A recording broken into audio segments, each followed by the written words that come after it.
Serah terima pangkat Jenderal Kehormatan terhadap Menteri Pertahanan Prabowo Subianto banyak perhatian dari pengamat.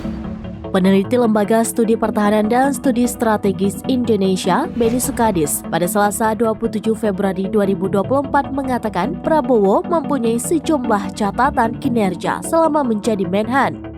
Benny berujar berdasarkan aturan yang ada, seorang anggota militer dapat diberikan kenaikan pangkat kehormatan dengan alasan jasa dan bantuannya pada kemajuan institusi militer atau pertahanan.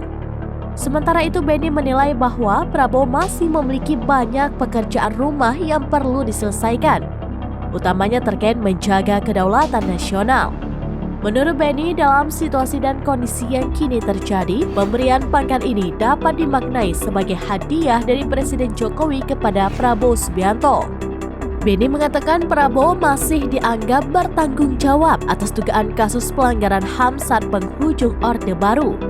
Sementara itu, Direktur Eksekutif Imparsial Gufron Mabruri dalam keterangan pada Selasa 27 Februari 2024 menilai Presiden Jokowi tidak pantas memberikan gelar kehormatan kepada Prabowo. Gufron lantas mengatakan hal ini mengingat dugaan keterlibatan Prabowo dalam pelanggaran hak asasi manusia atau HAM di masa lalu.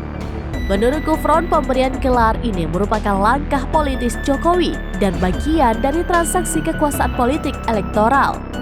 Langkah ini pun dianggap bisa menyakiti para korban pelanggaran HAM dan menganulir dugaan keterlibatan Prabowo dalam pelanggaran HAM tersebut. Adapun Presiden Joko Widodo membantah adanya transaksi politik dalam pemberian pangkat ini. Menurutnya, jika hal tersebut adalah transaksi politik, maka harusnya dilakukan sebelum pemilu 2024. Tidak hanya itu, Jokowi lantas berujar bahwa pemberian gelar ini bukan hanya sekali dilakukan oleh negara.